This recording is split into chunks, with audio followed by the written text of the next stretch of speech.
Tuhan, kami berterima kasih untuk anugerah dan kesempatan kami boleh berkumpul bersama-sama saudara-saudari seiman kami, mempersembahkan rangkaian ibadat ini.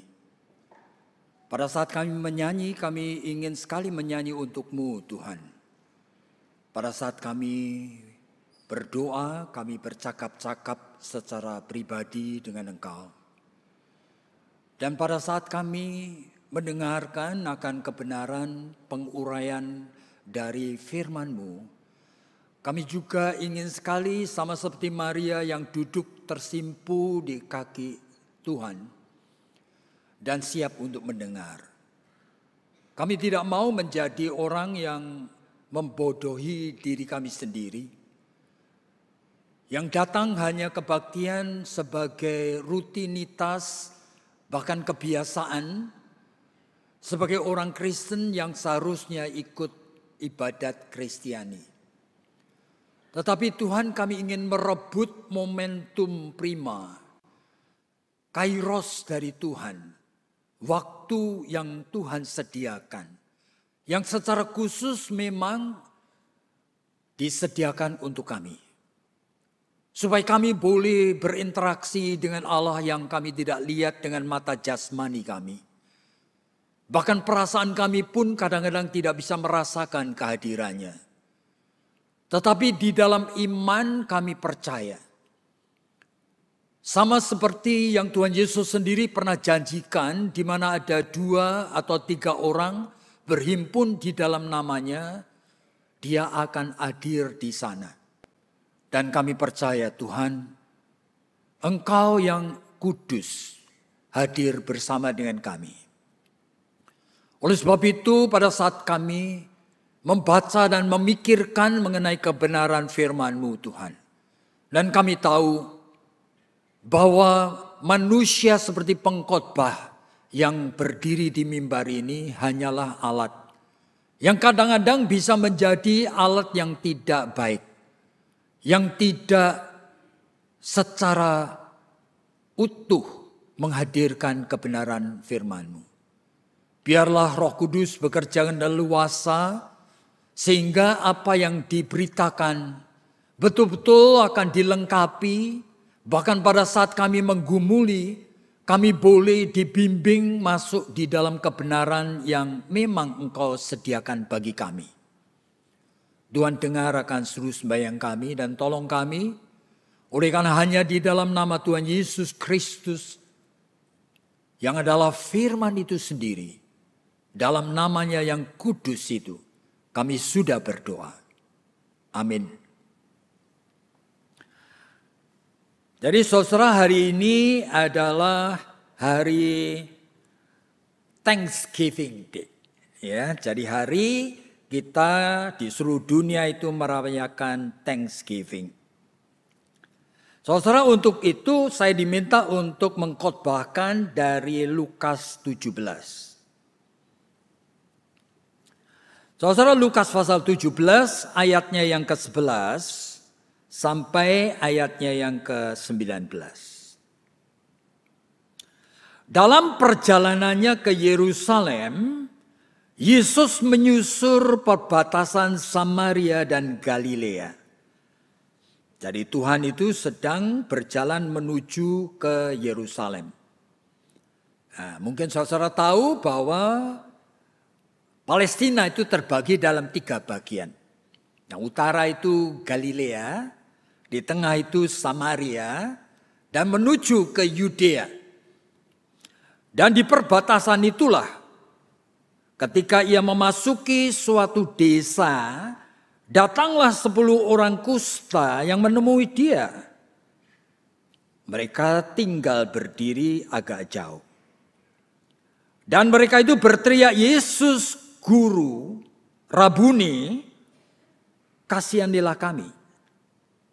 Dan Tuhan tahu maksudnya. Lalu ia memandang mereka dan kepada mereka itu berkata, "Pergilah, perlihatkanlah dirimu kepada imam-imam." Jadi ini perintah dari Tuhan sebetulnya untuk orang yang sudah ditahirkan dari kustanya.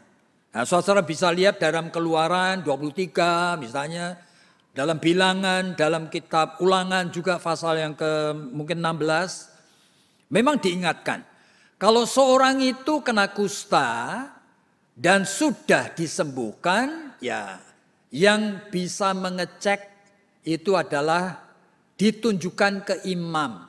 Gitu ya. Ya itulah, Tuhan menyuruh, pergilah, tunjukkanlah dirimu kepada imam-imam. Dan sementara mereka itu tengah jalan, mereka menjadi tahir. Jadi 10 ini nurut semua, saudara. Tidak terbayang jauhnya ya. Oleh karena di perbatasan Galilea dan Samaria, itu 9 itu orang Yahudi, mereka akan pergi ke Yerusalem. Toh. Bait Allahnya di Yerusalem, di Yudea. Jauh sekali. Kira-kira 300 kilometer begitu. Ya. Jadi buru-buru mereka pergi. Satu orang itu orang Samaria. Nah, orang Samaria ini tentu saja tidak bergaul dengan orang Yahudi. Kalau mereka bisa hidup bersama, karena mereka senasib, saudara. Dibuang oleh keluarganya dan mereka harus tinggal bersama orang kusta. Dan orang Samaria mau pergi kemana? Mau pergi ke Yerusalem juga tidak boleh. Tidak boleh orang Samaria masuk ke Bait Allah. Jadi saudara perhatikan ya, jadi ini satu orang Samaria. Jadi sementara mereka itu di tengah jalan, mereka menjadi tahir. Mereka melihat kulitnya, mereka sudah sembuh. Seorang dari mereka ketika melihat bahwa ia telah sembuh, kembali sambil memuliakan Allah dengan suara nyaring. Mungkin teriak-teriak.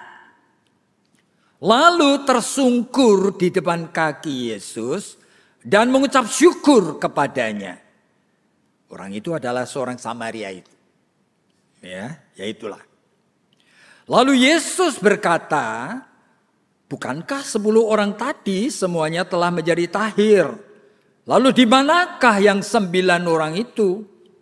Tidak adakah di antara mereka yang kembali untuk memuliakan Allah selain daripada orang asing ini? Lalu ia berkata kepada orang Samaria itu, berdirilah, pergilah, imanmu telah menyelamatkan engkau. Ya inilah. Jadi ini diambil oleh hamba Tuhan di sini sebagai dasar untuk kita itu memikirkan mengenai Thanksgiving Day. Nah, di hari kita mengucap syukur. Gampang sekali kita mengatakan ya. Jikalau kita itu sakit lalu sembuh mengucap syukur. Ya semua orang melakukan itu. Kalau saudara melihat anak saudara ujian dan lulus dengan nilai yang bagus, kita mengucap syukur. Ya siapa yang tidak mengucap syukur? Kalau saudara itu punya usaha maju, keuntungannya berlipat-lipat.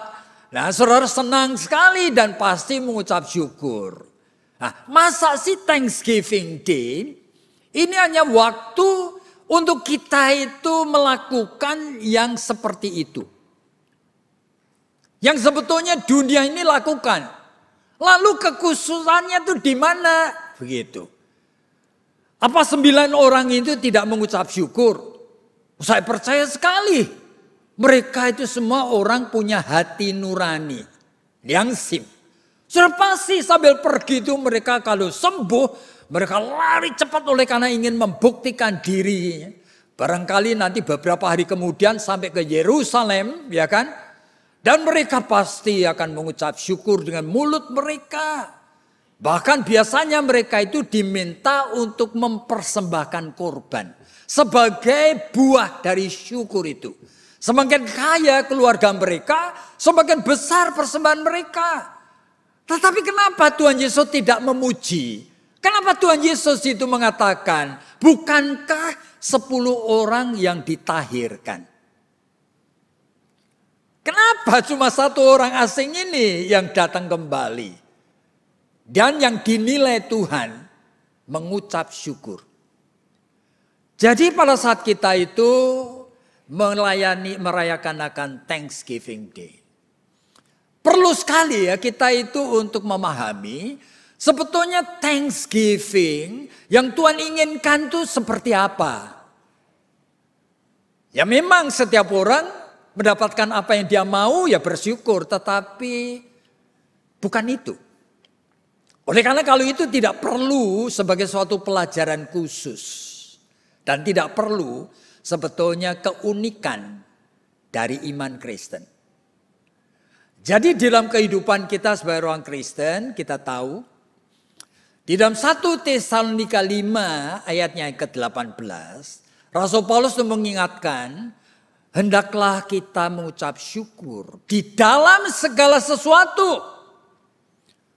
Berarti apa? Dalam keadaan apa saja. Oleh karena apa? Oleh karena kita ini sudah dibeli dengan harga tunai, dengan darah Kristus.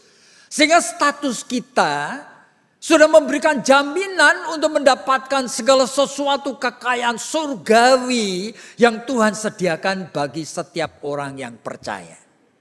Nah itulah yang menjadi alasan Rasul Paulus mengucap syukur. Ya meskipun kalau kita lihat di dalam kehidupan Rasul Paulus, kehidupannya itu penuh dengan kesengsaraan, saudara. Di dalam 1 Korintus itu berulang kali Paulus menyebutkan hidup menjadi pelayan Tuhan itu penuh dengan penderitaan. Seolah-olah tidak ada waktu dia itu bisa bersenang-senang begitu. Bahkan di dalam 2 Korintus pasal yang ke-12, Rasul Paulus yang sebetulnya di dalam kisah Rasul-Rasul dia mendapatkan anugerah menyembuhkan orang. Waduh, sampai sapu tangannya aja dipinjam menyembuhkan orang, saudara. Tetapi pada saat dia sendiri sakit, dia minta dan Tuhan tidak menyembuhkan. 2 Korintus pasal yang ke-12 itu ada duri di dalam dagingku. Jadi kalau sampai Paulus itu meminta kesembuhan itu reasonable ya. Oleh karena apa? Kalau dia sehat dia pasti bisa melayani dengan lebih baik, lebih efektif. Ya lebih produktif. Tetapi dia minta sambil bertanya. Dan Tuhan menjawab, my grace is sufficient unto thee. Anugerahku yang kusediakan bagimu itu sudah more than anything. Sudah enough. Jangan minta lagi soal kehidupan sementara di dunia ini. Jangan minta lagi, kamu tidak akan sembuh. Bayangin. Lalu dia belajar bertanya dan akhirnya dia mengerti. Sehingga dia mengucap syukur. Oleh karena dia tahu sekali, hanya di dalam kelemahan dan kesengsaraan inilah dia mengalami sungguh-sungguh kemenangan kuasa Kristus atas dosa yang tidak mungkin dia alami jikalau dia dalam keadaan sehat. Tapi dalam keadaan sakit inilah. Jadi dia mengucap syukur. Makanya dia mengatakan 1 Tesalonika pasal 5 ayat yang ke-18. Jadi, saudara pada saat kita membaca akan Lukas 17, ya kita mencoba untuk memahami, ya, apakah orang Samaria ini hanya mengucap syukur oleh karena dia sembuh dari kustanya? Ya, tapi juga tidak. Kalau hanya seperti itu, tidak ada keunikan apa-apanya. Tetapi pengalaman yang indah tadi itu hanya menjadi pengalaman dengan anugerah umum dari Tuhan. Nah, Tuhan memberikan anugerah umum, kadang-kadang melalui setan pun bisa. Melalui dukun pun bisa. Seluruh dunia orang mengalami banyak sekali keajaiban, saudara. Sebagai anugerah umum.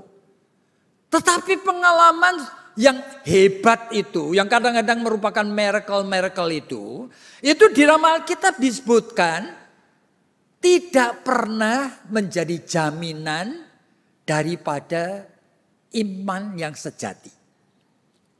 Jadi orang Israel itu berapa tahun mengalami akan miracle. Miracle ajaib, saudara. Oleh karena apa? 10 tulah yang ajaib di Mesir. Melewati laut kosong itu terbelah. Waduh. Tiap hari mendapatkan tiang awan, tiang api. Mana dari surga. Berapa lama? 40 tahun, saudara-saudara. Apa ada yang percaya? Pada saat menerima itu mereka berteriak-teriak. Mungkin ada yang histeris sampai kagumnya lu bukan main. Tuhan itu dahsyat sekali. Tetapi tidak ada seorang pun yang percaya. Sehingga semuanya mati di tengah jalan. Yang masuk Kanaan hanya anak-anak yang lahir di padang gurun. Jadi yang masuk itu hanya Yosua dan Kaleb. Jadi saudara, kita perlu waspada.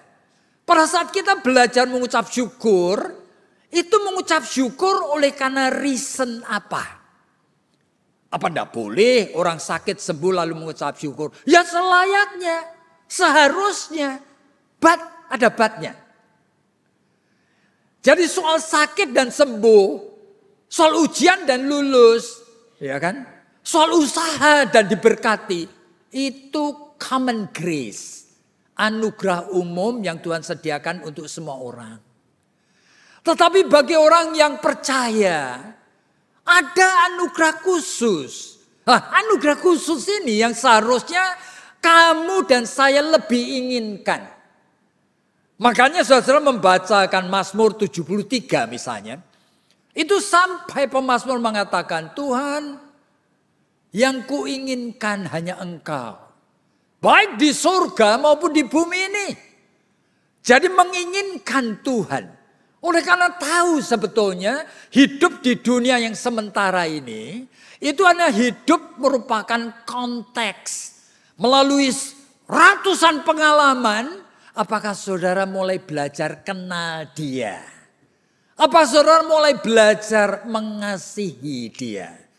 Apakah saudara belajar mulai mengerti akan pimpinan dan kehendaknya? Jadi hidup ini bergerak-gerak hanya konteks sampai nanti mati. Jangan kita hanya berpusat kepada kehidupan sementara ini. Nah inilah sebabnya kita melihat di dalam Lukas 17 tadi. Nah, ternyata Yesus mengatakan kalimat seperti ini kepada orang Samaria ini. Ya, dia katakan ayatnya yang terakhir tadi, berdirilah dan pergilah oleh karena imanmu telah menyelamatkan engkau. Apa itu iman? Jadi iman ini yang disebutkan oleh Tuhan itu suatu misteri. Yaitu apa? Iman untuk percaya bahwa Yesus adalah anak Allah yang hidup. Meskipun tidak disebutkan. Oleh karena apa? Oleh karena namanya iman itu iman kepada siapa? Nah ini menjadi masalah. Oleh karena ada misteri yang kita orang Kristen. Mungkin selama berpuluh tahun itu berasumsi. Apakah saudara beriman kepada Allah dan percaya? Nah saya teruskan. Apakah saudara beriman kepada Tuhan Yesus dan percaya? Saudara akan mengatakan ya, buktinya dari mana? Saudara saya itu ketemu dengan seorang alumni dari sekolah kami. Yang sudah melayani di gereja dan sekarang sudah 10 tahun dia menjadi pendeta. Nah saya makan siang sama dia, saya ngobrol-ngobrol mengatakan, ya apa kalau kita ngomong Alkitab? Yo mau aja. Saya mengatakan, kamu hafal enggak? Kisah Rasul-Rasul 16 ayat 31. Dia langsung nyebut, bagus sekali. Apa itu ayatnya? Percayalah kepada Tuhan Yesus. Maka kamu akan diselamatkan. Kamu dan seisi rumah tanggamu. Lalu saya tanya kepada pendeta ini. Kamu hafal ayat dengan jami, ya kan? Cuma saya mau tanya. Kalau jemaatmu nanya sama kamu, apa itu percaya sama Tuhan Yesus? Gimana percaya kepada Tuhan Yesus? Jawabmu apa? Kaget dia. Nggak bisa jawab saudara. Saya akan ulangi nih. Ini ayat sederhana banget. Kalau jemaatmu nanya sama kamu, apa itu percaya sama Tuhan Yesus? Gimana percaya sama Tuhan Yesus? Jawabmu apa? Saudara. Banyak orang berpikir bahwa mereka ngerti saudara. Padahal mereka tidak ngerti. Saudara sendiri bagaimana saudara tahu kalau saudara percaya pada Tuhan Yesus? Apalagi percaya kepada Allah. Tritunggal. Aneh sekali saudara. Oleh karena Alkitab ini berisi lebih dari 31.000 ayat. Apa saudara bisa menyatukan 31.000 ayat yang bicara mengenai Tuhan itu menjadi sesuatu kalimat yang mempermudah saudara untuk kenal siapa Allah yang menyingkapkan diri ini? Pernah saudara pikir? Allah yang menyingkapkan diri di dalam Ibrani pasal 1 itu menyatakan diri, memperkenalkan dengan berbagai cara, tapi caranya itu bergerak berubah-ubah. Gimana kita kenal dia, saudara? Mula-mula dia membeli Israel melalui menunjukkan kehebatannya, bukan? Macam-macam miracle ditunjukkan sampai membelah laut kosong, lalu pergi ke Gunung Sinai. Lalu Tuhan itu ngapain? Kalau kamu mau menjadi umatku, ya kenal aku dong. Dikasih 10 hukum. 10 commandment. Umat Israel mencoba memahami 10 hukum ini. Bingung saudara. Mengenal kehendak Tuhan itu gimana? Sehingga dari 10 hukum mereka jadikan 613 hukum. Saking takutnya mereka jangan-jangan salah ini. Mereka jangan-jangan keliru ini. Sampai minum pun mereka tanya Tuhan caranya supaya tidak berdosa. Saudara membayangkannya. Tidak ada bangsa umat yang kayak gini saja. Jadi apa mereka lalu kenal Tuhan? Mereka semakin banyak hukum, semakin banyak penjelasan, semakin tidak ngerti dia. Iya. Tuhan itu aneh sekali. Kadang-kadang Tuhan memberikan dirinya. Misalnya ya kamu buatlah tabut perjanjian. Apa itu? Satu kotak seperti peti jenazah gitu. Lalu diisi 10 hukum dari batu itu. Diisi mana di sana. Ada tongkat Harun. Apa disembah atau gimana. Tuhan ngajari menyembah berhala ini kali. Dan itu ukurannya sendiri Tuhan yang kasih. Habis itu Tuhan inginkan mereka membangun kemah suci. Surah kemah suci Tuhan itu buat aturannya, kain-kainnya, warnanya. Aduh, ini ada hari-hari tertentu kamu mempersembahkan gini gitu, ada wangi-wangian. Tuhan itu doyanannya kayak gitu rupanya. Aduh apa? Bahkan imamnya pun ditentukan. Dari Harun pakaiannya gimana? Ada efodnya. Efod itu suatu pakaian aksesori yang aneh sekali saudara. Oleh karena ada urim tumimnya. Ada suatu kalung itu dengan permatanya. Yang nanti diputar-putarkan begitu. Kalau tanya kehendak Tuhan jatuh ke bawah warna yang. Waduh, Tuhan ngajarin klenik ini. Jadi Tuhan yang kita sembah bergerak aneh sekali saudara. Kemudian mengizinkan umatnya membangun bait Allah. Tahun 915. Salomo membangun dan Tuhan sendiri yang ngomong loh. Aku akan bersama dengan umatku. Betul? Nah sekarang. Ternyata tidak sampai 300 dihancurkan oleh orang Babilonia. Semuanya diratakan. Sampai lebih dari 70 tahun mereka berada di sana. Tiba-tiba Raja Babil itu sudah ganti-ganti saudara. Sekarang orang Raja Persia. Seorang Kores itu tidak ada hujan, tidak ada angin. Tiba-tiba ngomong kepada orang Yahudi ini. Kamu ngapain tinggal di Babilonia? Ayo pulang sana. Bangunkan rumah ibadat untuk Allahmu itu. Semuanya dikembaliin. Ajaib sekali. Jadi Tuhan yang tadinya ninggalkan umatnya ini. Sekarang muncul lagi. Gitu loh. Lalu dibangunkan ya. Zaman Esra, Nehemia, lalu Habakuk, Zakaria. Sudah melihat. Tapi yang dibangun itu bait Allah yang elek. Saudara, tidak bagus. Mereka berkeluh kesah. Itu pun lengkapnya jadinya setelah sekian 15 tahun dibiarkan terbengkalai. Bayangin. Lalu anehnya Tuhan itu kemudian justru menyuruh orang jahat untuk membangun bait Allah, rumah Allah itu. Siapa? Herodes the Great. Ini orang Edom saudara. Untuk menjilat akan orang Yahudi, mereka membangunkan bait suci lebih indah daripada yang Salomo bangun. Tapi cuma kira-kira 70 tahun. Titus meratakan dengan tanah tidak ada lagi. Salah satu bagian daripada tanah yang dulu bangun Bait Allah, dibangunkan Masjid Al-Aqsa.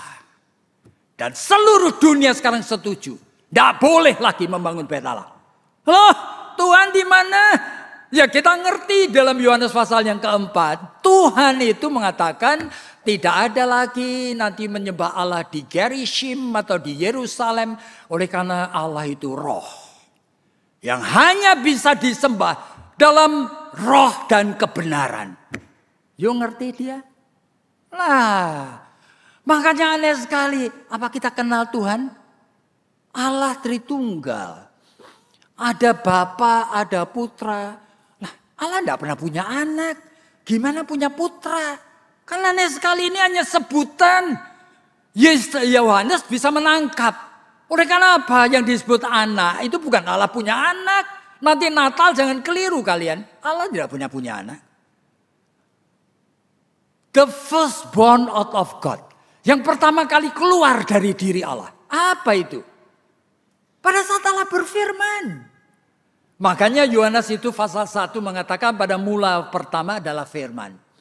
Dengan firman Allah menciptakan langit bumi dengan segala isinya. Dan sekarang firman yaitu kuasa Allah itulah berinkarnasi menjadi manusia Yesus Kristus. Gimana kita bisa memahami? Pada saat Yesus itu sudah berjalan di bumi. Yohanes pasal 14 murid-muridnya tanya. Tuhan engkau ini siapa? Nah, tunjukkan Bapa yang seringkali kamu sebut itu kepada kami. Lalu Yesus jawabnya kepada Filipus itu mengatakan, Filipus, sudah begitu lama kamu ngikut aku, kamu tidak ngerti-ngerti rupanya. Melihat aku itu melihat Bapa. Oleh karena Bapa di dalam aku di dalam Bapa. Jawabannya kayak gitu, saudara. Ngerti Filipus? Puyeng kepalanya. Jadi gimana aku kenal engkau? Makanya dalam Matius pasal 16 Yesus tanya menurut kata orang aku ini siapa? Pertanyaan aneh sekali. Dan tidak ada yang bisa menjawab. Pada saat Petrus itu spontan menjawab. Engkau adalah Mesias anak Allah yang hidup. Yesus ngomongnya apa? Yang ngomong bukan kamu. Berbahagialah engkau Simon Petrus. Oleh karena yang ngomong itu roh Bapakku melalui mulutmu. Tapi di dalam iman yang aneh ini. Aku akan membangunkan gerejaku. Jadi saudara bisa kenal Tuhan. Sampai abad yang kedua, ketiga, puluhan ajaran sesat mencoba menjelaskan siapa Yesus. Siapa Allah Tritunggal ini. Semuanya sesat. Saudara bisa membayangkan. Mencoba menjelaskan Allah yang katanya saudara kenal. Saudara mengatakan kenal. Saudara kalau doa itu ngomong sama siapa sih? You ngomong sama Bapak gitu. Lalu di dalam pikiranmu itu orang tua gitu. Atau saudara bisa boleh ngomong sama Yesus. Lalu apa yang terbayang dalam pikiranmu? Gambar sekolah minggu Yesus itu. Boleh enggak kita doa sama Roh Kudus? Gimana kita doa sama Roh Kudus? Lalu apa itu doa? Saudara merasa kenal padahal selama ratusan tahun. Orang Kristen berasumsi seolah-olah kenal. Hati-hati. Kaisar Konstantin ketika jadi Kristen bingung dia. Oleh karena ada banyak kelompok yang mengaku punya pengertian pengenalan akan Yesus yang benar. Yang pertama adalah Athanasius. Dia percaya Allah Tritunggal.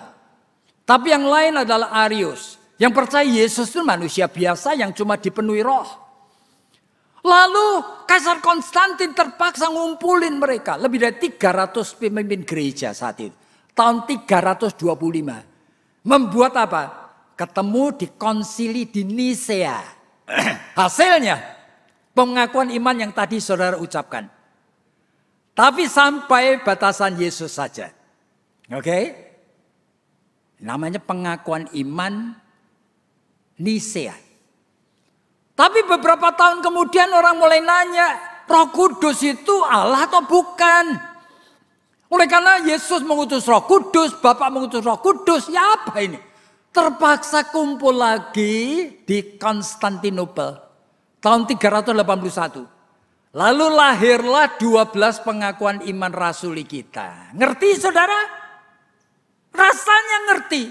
Saudara tidak pernah bisa ngerti. Aneh sekali. Nanti berapa tahun lagi muncul lagi orang tanya. Kenapa dalam pengakuan iman kok ada sebutan dilahirkan dari anak darah Maria? Boleh enggak kita memanggil Maria itu Theotokos? Itu artinya mamahnya Allah. Wah, gereja Katolik sampai sekarang pakai loh.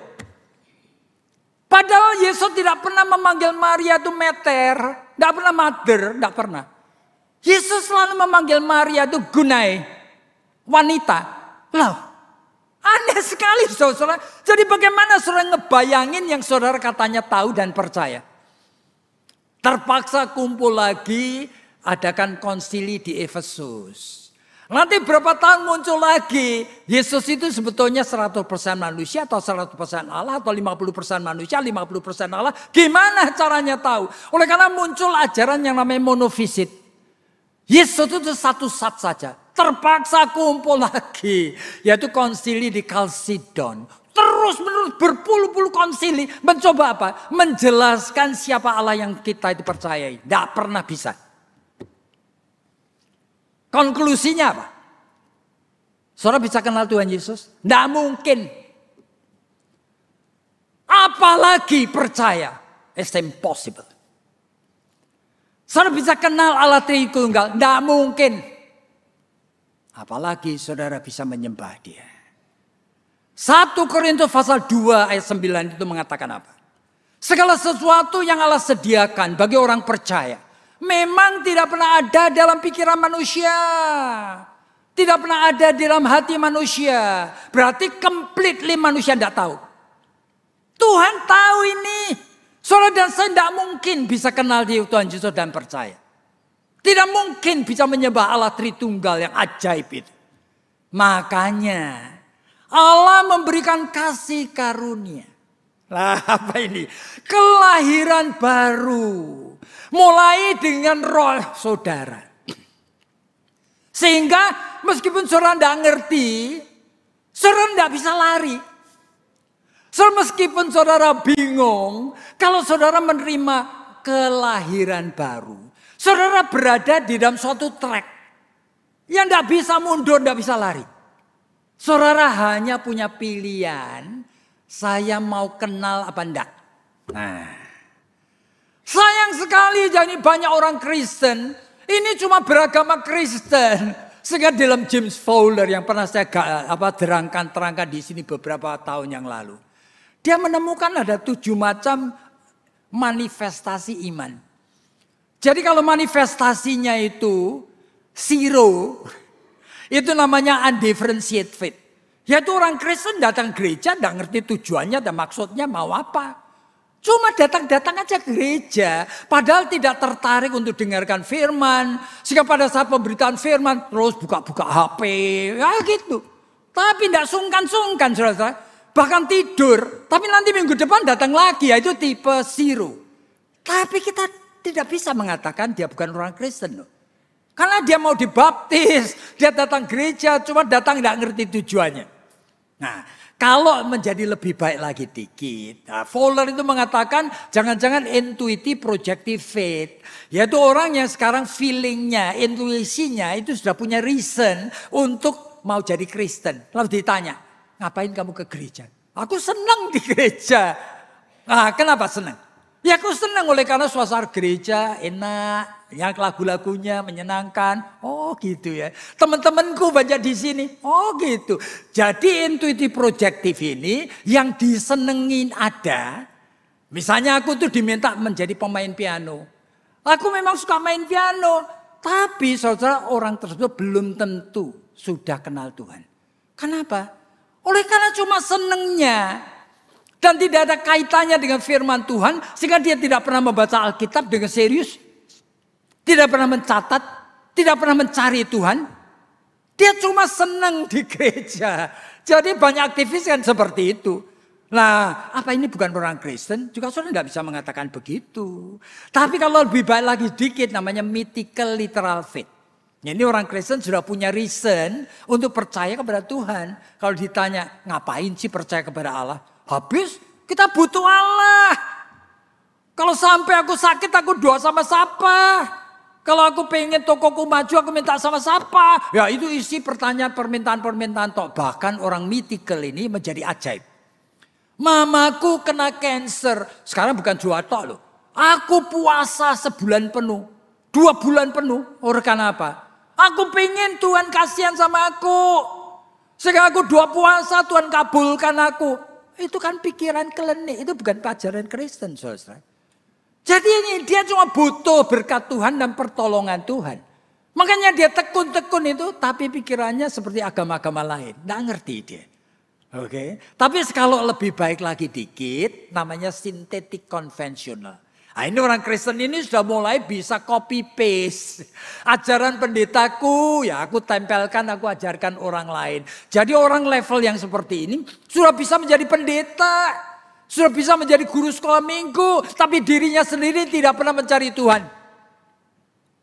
Tidak ada waktu dia sendiri dengan Tuhan.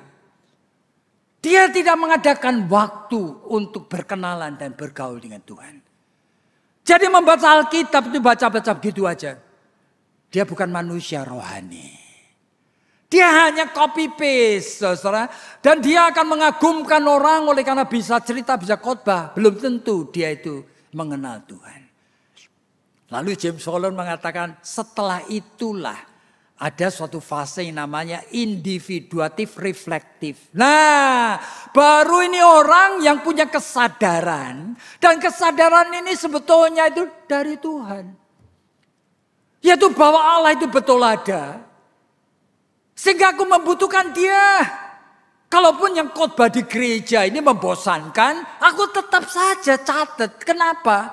Sebab dia pasti menitipkan sesuatu sama orang itu. Sehingga aku ingin renungkan di rumah. Aku ingin tanya kepada Tuhan, kenapa hari ini engkau menyingkapkan ini kepadaku? Aku ingin buka-buka Alkitab supaya aku mendapatkan alasan daripada perkembangan pikiranku ini. Nah inilah. Jadi pada saat kita itu percaya, ini orang Samaria ini, oke? Dia itu disebutkan oleh Tuhan, imanmu sudah menyelamatkanmu. Ini adalah peristiwa yang Agustinus sebutkan sebagai hadirnya gratia.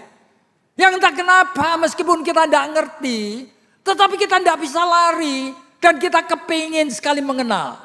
Kita kepingin sekali untuk mulai mendekatkan diri kepada Tuhan. Apa itu ada gejala itu?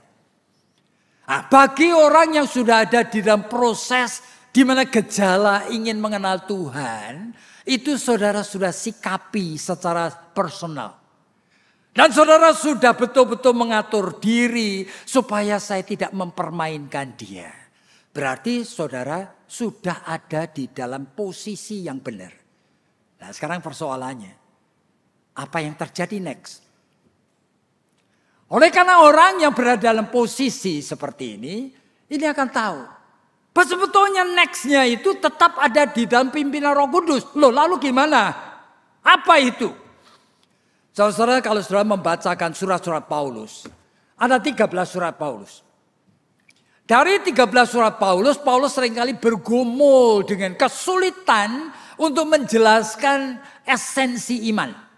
Saya akan ulangi ya. Paulus sendiri seringkali mengalami kesulitan menjelaskan esensi iman. Saudara, Paulus menulis itu mungkin mulai pada tahun 40-an. Nah ketika dia menulis kepada jemaat di Galatia. Nah saudara lihat Galatia yang pertama ya. Paulus itu sampai frustrasi. Ingin menjelaskan bahwa kamu itu sudah menerima kasih karunia. Kamu sudah dilahirkan baru. Tapi Paulus tidak ngerti cara menjelaskannya. Oleh karena apa? Melihat orang-orang Galatia, setelah digembalakan selama 3 tahun, kemudian Paulus pergi, orang jemaat Galatia ini seperti saudara dan saya yang ingin sekali mengalami kemenangan rohani. Dosa yang lama itu mulai mati, tapi tidak tahu caranya.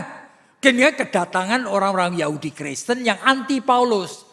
Anti Paulus oleh karena mereka punya teologi ya, ingin mengawinkan Injil kasih karunia itu dengan Taurat.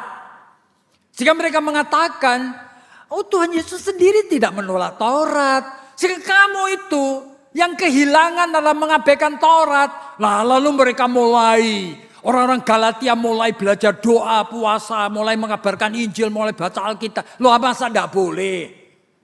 Hal-hal yang baik tadi. Lahirnya dari spirit Taurat yang sinkretistis. Itu sebabnya Paulus itu dari jauh nulis surat kepada Galatia. Dan menyebutkan kalimat seperti ini. Anatema. Itu artinya apa? Terkutuklah kamu. Tidak pernah Paulus ngomong seperti itu. Saking frustrasinya. Oleh karena apa? Kamu tidak diajarin ngerti hidup dalam kelahiran baru itu apa. Tapi Paulus tidak bisa jelaskan. Sehingga sampai pada pasal yang keempat. Soalnya kalau membaca ya Galatia pasal 4 Paulus ngomong apa? Dulu kamu tuh begitu baik loh kepadaku. Sampai kamu tidak jijik melayani aku. Loh kenapa Paulus mengatakan jijik? Oleh karena Paulus itu kemungkinan epilepsi, saudara. Dan tidak ada obatnya pada saat itu. Sehingga kalau lagi kumat, menjijikkan. Tapi jemaat Galatia itu melayani, membersihkan mulutnya, tubuhnya. Iya. Sampai Paulus mengatakan dalam pasal yang keempat.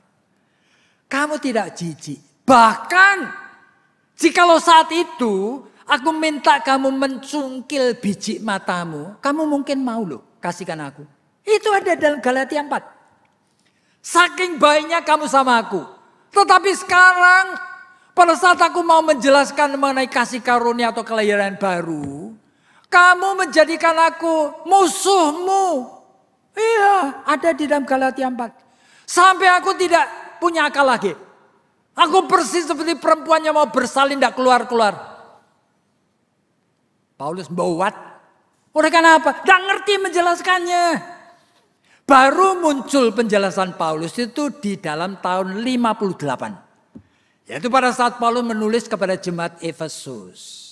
Nah, dia baru mengatakan Efesus 2 ayatnya yang ke-8. Ngomong apa Paulus? Karena kasih karunia. Oleh karena kelahiran baru. Kamu diselamatkan tapi tidak tete. Oleh karena kasih karunia. Kamu diselamatkan oleh iman. Nah itulah penjelasan Paulus. Kasih karunia yang Tuhan berikan, manusia tidak ngerti. Apa itu? Tidak bisa dirasakan. Bagaimana hadirnya di dalam jiwaku ini. Makanya Allah memberikan anugerah kedua. Yaitu iman. Yang bisa kamu pakai untuk ngapain? Untuk bisa merasakan dirimu sudah diselamatkan. Untuk bisa mengalami bahwa dirimu sudah lahir baru. Yaitu pada saat iman ini kamu pakai untuk menghidupkan kasih karunia.